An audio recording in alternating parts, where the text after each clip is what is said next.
Welcome to PNW Prop Stars, the only Seahawks only gambling show in the multiverse. I am your host, Clinton Bonner.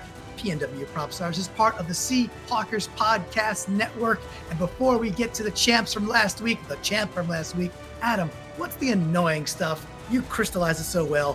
What did I got to do? What's annoying, but why is it important? Well, it's annoying. It's like, subscribe, share, make us more popular. Because our egos need it. It's not for anything other than that.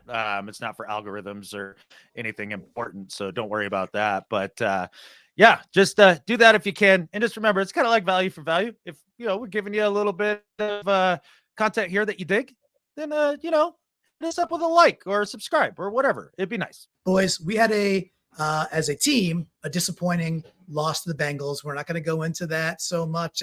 We've been through that with the different shows on the Seahawkers Podcast Network. We're going to turn the page and talk about Arizona the way we do through the bets we want to get out there. However, we do have to honor the system here and put up on screen that once again, Wilson is our PNW Prop Star Champion of the Week. So I didn't even introduce him yet, because I'm just tired of this. It's this Groundhog's Day for Adam and I. Wilson wins again. What was it? 3 out of 4, including the fail Mary Wilson that you took home this week? Yeah, that's right. And it's also 3 weeks in a row. So keep that in mind, fellas. Yeah. You got serious dominance going on now. I can't put into words how angry I was that you hit on that fail Mary so early with some no-name receiver from Catfish Princeton. This is Catfish. I am not into it. Like, this is very frustrating, Wilson. And you got to go down this week. I mean, I went 2 for 3. Still didn't, win. Clinton, you went what you did. But I went we got to give him a better run here. I went 1 for 3. Hendrickson had almost a bajillion sacks. He had 1, so I hit that one. And if we, could convert on any of those red zone opportunities, I would have been okay there. The one I'm most disappointed in, though, I will say, is that we held Burrow to 35 attempts. And that's because, and happy about it, because the defense played so darn good that they just weren't on the field that much. It was our ball. We were possessing the ball and running between the 20s, with like a machine, but we had our red zone challenges. Gino, he had to get 21 completions. He ended up with 27. Smash that for me. But a loss is a loss is a loss is a loss. And I'm on the anti-heater as Adam, you stated last week. And it is what it is. So Wilson wins again. Next week, we will prepare a document to show where are we on the season thus far. So, but we don't have that quite yet. We'll get that garbled mess off the screen. Boys, this is PNW Prop Stars. We're going to go through the gambling for the folks who are new to it. The first 3 bets are $10 bets. Take whatever the heck you want. The last bet is a $1 bet. It's the Sunday rubber, the Sunday scratcher. Must be plus 1,200 or longer odds. That's a total of $31 in honor of Cam Chancellor. That's plus 1,200 in honor of you-know-what. You're a Seahawks fan. Put 2 and 2 together. Wilson's on the tee box. Bet 1 versus Zona at home. Where are we going, and how are you getting on the board early there, Wilson? Well, you mentioned the fantastic defensive performance last week in Cincinnati, so I'm going in a defensive direction here with my first bet. I like Prez having a good game last week, and so I'm riding with him this week. It's a pretty simple bet. It's just over 3.5 solo tackles for Jamal Adams. It's a random one. It's pretty much right at his career average. I like him to get in the backfield quite a bit in this game and cause some havoc. So I'm going to take him over 3.5 solo tackles at plus 124. Get plus money. That's a fun bet. That's like shots on goal in hockey, right? That's just, dude, let the dude go be a baller, be around the line of scrimmage like he likes to be. And once he gets that 4th tackle or compiles that any way you slice it, plus 124. Adam, heard a little chuckle there. Was the chuckle because you like it so much, or was it because you like it so much you also took it? I also took it. That was going to be my first down bet. Solo tackles, 3.5 or more, and or I guess more than 3.5. And like you said, the plus odds are tasty. But much like Wilson, like most of my bets all of my bets are defensive centric this week. I don't know what to tell you that we're going to get out of the offense, considering all of the offensive line woes. I found it impossible to place any bets there, even considering the Cardinals defense is bad against the run. So mine are all defensive centric. I'm with I'm with Wilson on this one. It feels dirty. Interesting. I like it. I do have a somewhat of a defensive stance on one of mine, so I might as well get to it right here. So, but I like that bet, dudes. I didn't end up seeing it, and but it's a good one. So I'll go with my first one here. That is kind of goes towards what we're saying. Like, not sure what we're going to get from the offense. Pretty sure what we will get from our defense. And I like the under in general. The under was 44.5 at like minus 112. However, I liked it so much, I kind of took it a different way. Seattle under 26.5 and Arizona under 17.5, paying plus 252. So if both teams don't kind of do what they're supposed to do from Vegas' perspective, plus 252, coming out hot, coming out strong. It's actually my biggest odds bet besides my Fail Mary. Not going to be the best weather. It looks like it might rain a little bit. Maybe it stays, that's Seattle. Maybe it stays cloudy. Maybe it rains. I think this Arizona team, Adam, you covered it in the flagship show. They are pretty feisty. They bring lots of exotic fronts. They bring some heat. They will buzz around. They're playing tough ball. And with our offensive line right now, it's like, well, dude, it's a mash unit. Thursday report there, the injury report. So we shall see what we get. So I'm basically taking two unders, bundling it for plus 252. Adam, any reaction before you're up on your second down? Yeah, I don't blame you for going on the unders here. The Arizona D is feisty. I mean, Jonathan Gannon, he's the guy that got Philly's defense playing the way that it did last year, and it shows that he has expertise on that side of the ball. My real question is, Wilson, did you take anything on the under here, or are you thinking about a big offensive day for the Seahawks here? I'm going a little more offensive with the rest of my bets, so we'll see how that goes. But yeah, I didn't get too interested in the under. All right. So Adam, you're up on down number 2, bet number 2. You were saying you're kind of going defense. A lot of defense. What do you got for bet 2? All right. 3 games in a row. Our Boye Mafe, he has had a sack. So Boye Mafe over a quarter sack. So he can even be in on half sack. And that is plus 185. So I think with a Cardinals offensive line that has been intact the whole year, yet still struggled, a guy like Boye, who's really putting it together, I think he has a good chance of getting after Josh Dobbs. And he runs around enough to where he can run himself into a sack or two as well. And with the secondary playing like they are, he's going to have to hold the ball a little bit. I know he likes to get out quickly and short and all that stuff, but they're going to sit on all that. I like the defensive line to have a Giants-esque day, not quite that big, but I think they're going to have a big day. A Boye Mafe party possibly coming for Adam. So Wilson, before I give my second down bet here, Mafe last week, yes, he has had 3 sacks in a row. We love that. The sophomore jump is upon us. We love that. Last week, Mafe's sack was a freebie. They didn't block him. I mean, it still counts, right? It counts. It's a sack, and that's great. They all add up. They decide not to block him. So does Mafe get half sack or more? And is Adam cashing it? Yeah, Maffe's been great this year. You see him all these charts with the block rate and the pass rush win rate, and he's in the right corner that you want to be in on those sorts of things. I thought about taking this bet this week, but the Cardinals have only given up 11 sacks all season. So that basically means the average D-line is getting 2 a game. And at that point, it's a little bit of a toss-up. That being said, I'm known to take toss-up bets from time to time. This one just didn't appease my gut in the same way that some other ones might this week. Got it. Just didn't tickle didn't warm the cockles as others have in the past for you. Your 50-50s have been more like 65-35s. And that's the way it goes sometimes with the gambling. All right.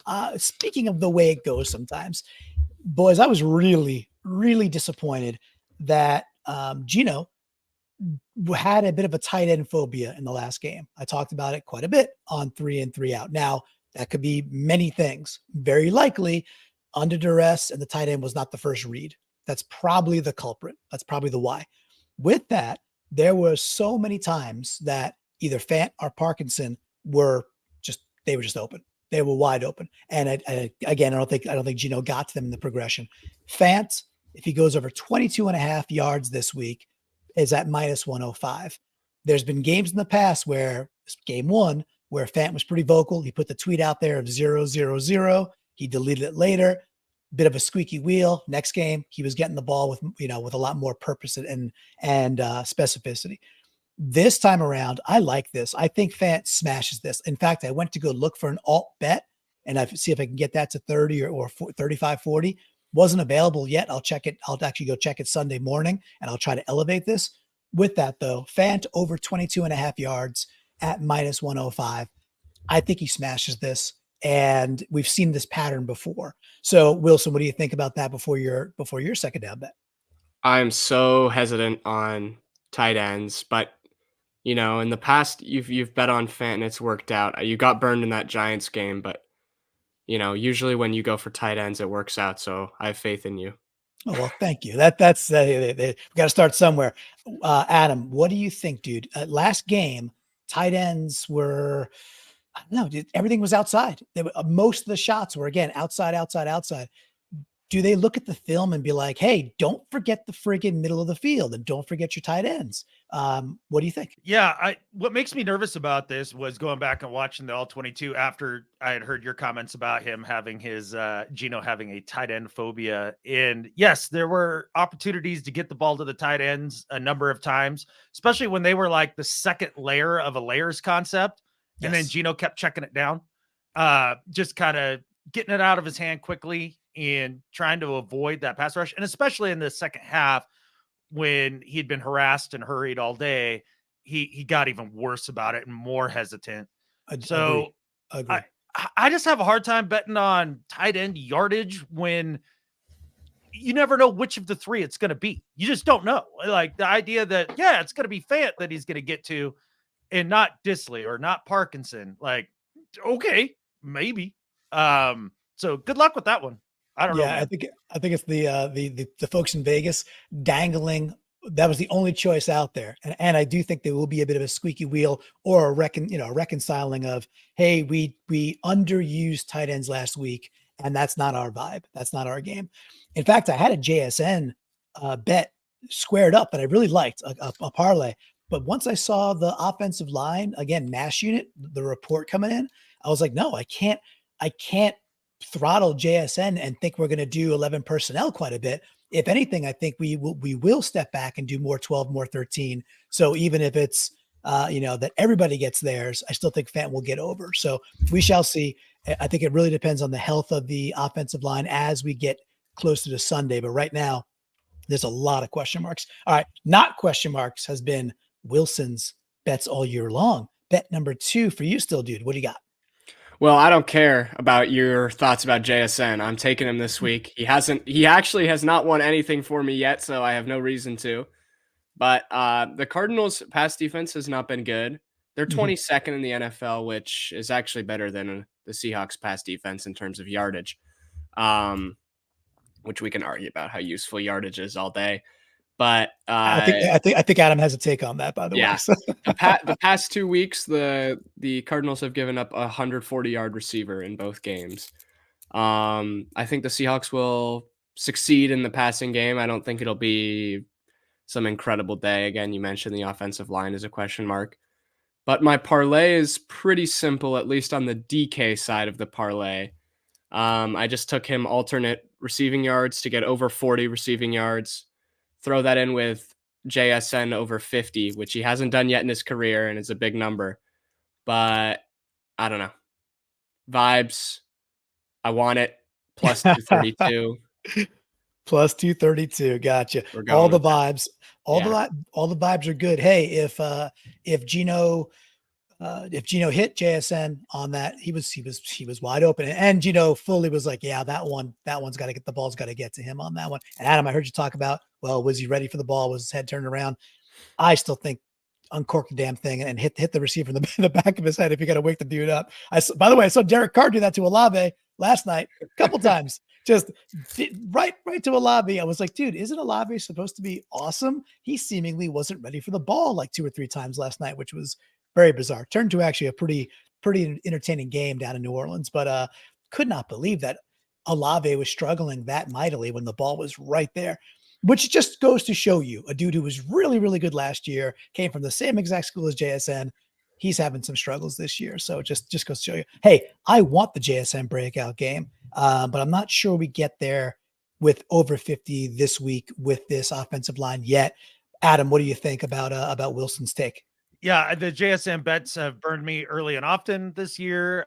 I have it as a big stay away in maybe it's a Brian Hartline problem there at Ohio State with these Mm. receivers. Like they're not ready to catch the ball till they come out of their break every single time. Like which is how receivers usually are supposed to play. But just trying to make some jokes about it. Olave's good. I was told JSN's better. He's not so far. So again, I give you another good luck with that one. Like I'm way out on the JSN stuff at this point. Yeah, it's a little bit of a prove it. And again, I liked what I had cooked up, but I had to put it back down, which probably means Wilson, cashes this one. And I'm Oh, sitting for there. sure. Yeah, I'm sitting there going, he's going to go off for 80 yards, 2 tugs, and yeah. really Seahawks dominate. I'm going to be super happy, but then also a little pissed on the inside. So, well, if he did, I would have won the parlay that I'm not going to play. So it's nearly guaranteed. Okay, I'm up on third down bet, and this one to me, nearly guaranteed. This one's simple. K9 over 16 and a half rushing attempts. So 17 rushing attempts minus 145. Okay. Typically this is my first down bet. I'm really trying to just change things up a little bit. I figured the order might do me better. In every single game this year, sans the Rams game, which we would just take it out of that game in every way possible, K9 has had at least 17 rushing attempts. Charbonnet, or Charbonnet as we know him, he's dinged up. He's got a hamstring injury. Now, whether he plays or not Sunday, to be seen. We're recording this on Friday morning. With that, hamstring injuries and backs and things of that nature, you tend to want to be cautious if you can, especially with a young dude with the soft tissue stuff. So is it going to be just DJ Dallas gets the ball every single time Charbonnet would have? Or is it more along the lines of, well, K9 gets the ball 2, 3, or 4 more times that would have been Charbonnet's? I think it's the latter. I love that bet. So K9, 17 rushing attempts or more, and I'm cashing that at minus 145. Wilson, back to the top for you, but any reaction? Do you think K9 just kind of keeps on a rolling? Yeah, and I'm actually going K9 with my third down bet too. All right, why don't you take it away, dude? Yeah, so he's scored 6 touchdowns in 5 games this season. He scored a touchdown each of the last 4 games. He helped me out last week.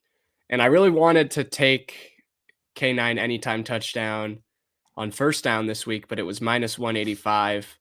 I'm into the value when it comes to these kind of bets. So I decided instead I'd make it my Wilson 300 this week to take him as the first touchdown scorer in the game at 340.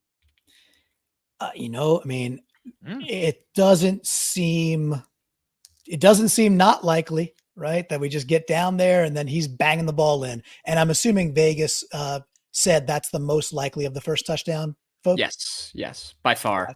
Yeah. Which again, considering how we haven't really scored a lot of long passing touchdowns this season, it seems like when we do get in the red zone, it's sort of either we're kicking a field goal and we might as well give up, or we're going to get to the 1 and then hand it off to Walker. So that's pretty much been it, which is very frustrating because we were at the 3-yard line a lot last game and without getting points, which is typically bad. So, all right, Adam, your third down bet. Do you think either mine or comment how you want, but do you think that K9 is just plunging in for another easy Jamal Williams-esque touchdown this time?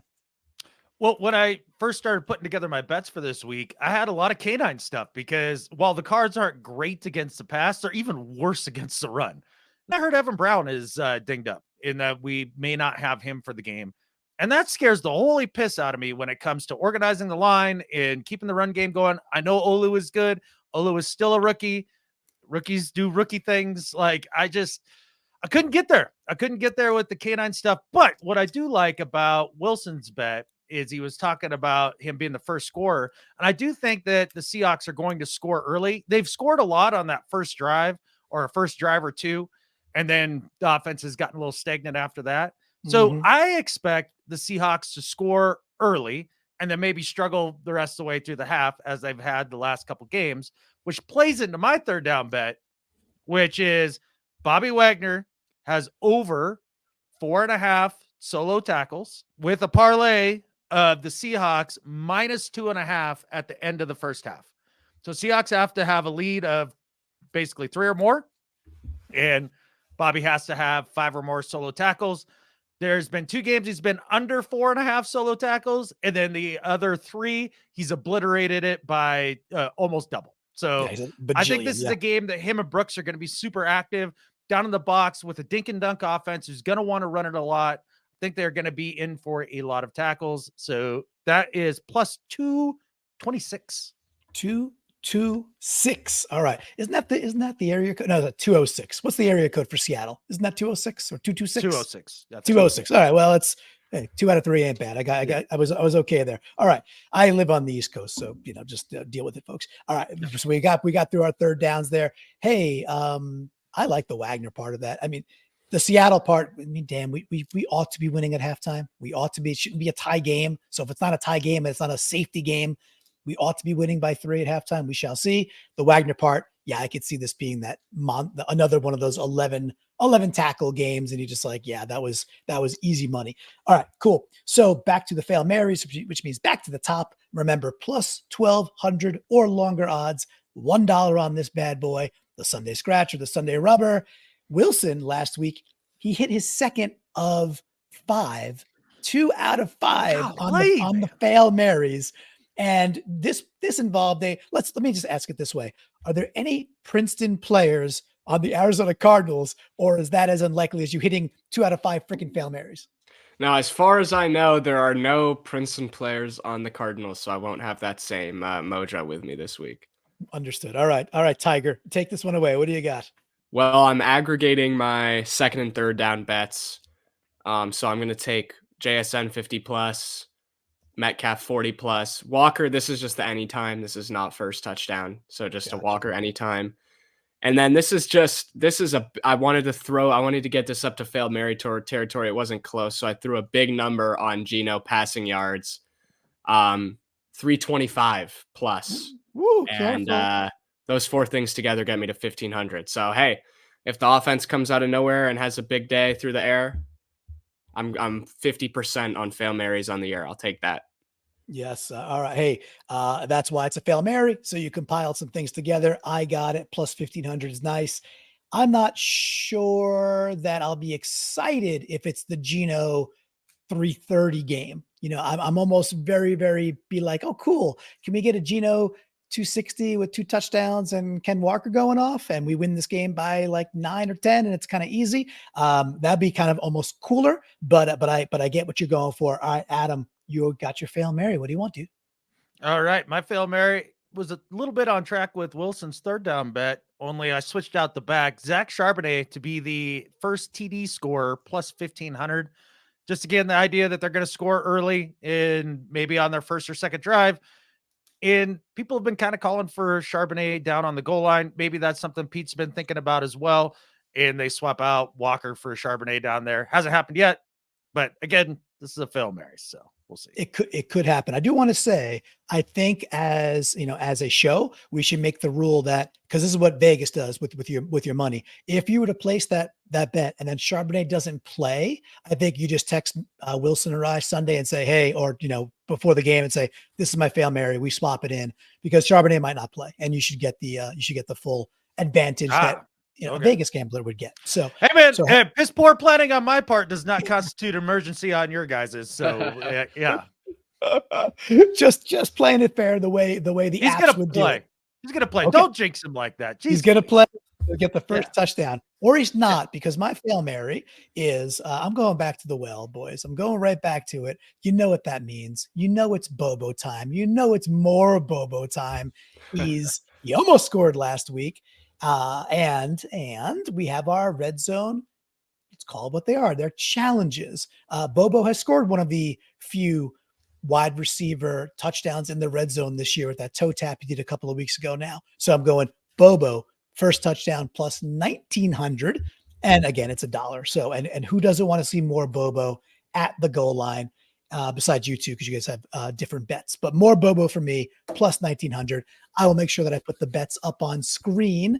And just in general, dude. So Wilson, you're still out in Cali. How much longer you got there? Will you be back in the East Coast? Because hey, when you were on the East Coast, we were winning ball games. So I just want to, gauge where the blame's going to lie if you're not, if you're still out West. Yeah, no worries. I moved my flight to Saturday morning, so I'll be back in time. Expect a Seahawks victory Sunday as a result. Excellent. All right. Back in Princeton, where he belongs for the Seahawks games. By the way, it could be on me. The last 2 games that I went to, we won, and I just didn't get my butt to Cincinnati. So this could be a me problem too. But Adam, you able to chill? Last week you had time by yourself in the cabin. You and Ollie, I'm sure, the dog. Similar plans this week. You're going to be, is Britt there? Or how's that going to be for you on Sunday? Not similar plans. It's a full gulch this weekend. We got a buddy out from Spokane. He's out doing some hunting. Brittany's back. Obviously, the neighbors that are very part-time are here. Everybody's here. My parents actually drove out with their 5th wheel and are camping out for a few days. So basically, this is Christmas vacation. You got there's a cousin Eddie in this picture somewhere. There's lots of people at the last couple nice days in Montana. Last couple nice days in the fall. Everybody's trying to take advantage. So I'm going to be antisocial, hole up in the hobo shack, and they all have to entertain themselves while I watch the game and watch the Seahawks victory. Well, I like the fact that, thank you, by the way, from all of us, the collective Hawkera, if you will. Hey, we didn't win last week when you were solo, Adam. So you completely flipped the script. In fact, I think we all did. I got to do something different. Wilson's getting on a plane. You're hosting basically half of Montana. So I'll think about it. I'll think about what I need to do better and to change things up. And I will do something different because I'm terribly superstitious like that. So I will do something different. We'll figure that out. Boys, I think we need to figure this out as our Seattle Seahawks. We love the show. We love our bets. It's fun. This has become an absolute must-win game for our Seahawks. Have to have it. Is there any apprehension? Oh, you don't think so, Adam? You don't think if we lose this game and go 3-3? Early, Clinton. It is early. Is it an important game? Yes. Would it be very, very, very, very nice if they win it? Yes. Is their season close to over if they lose it? Hell no. And that's to me what a must win is. Okay. All right. I will accept the definition. I think the late, great Yogi Berra would say, if we lose this one, it's getting late early at 3-3 with the gauntlet we still got to go through. 3-3 in an NFC that is a total puddle of gray. Good Lord. Everybody who was freaking out after the Cincy loss, if they lose this game, the fan reaction is going to be out of their gourd because of people like you. It's your fault, Clinton. Must win. This is a big deal. Doober. Yes, it's a big deal, but it'll be okay. It's going to be okay either way. Wilson, is this a must win? Every game's a must win. It's easy to hear from a bunch of guys who've been losing every week on this show that, you can take one and move on. Me personally, I want to get it done every week. So yeah, this week is a must win, both for me and for the Seahawks. And with that right there, that's quality trash talk. There's only one thing left to say. Go Hawks. Go Hawks. Go Hawks.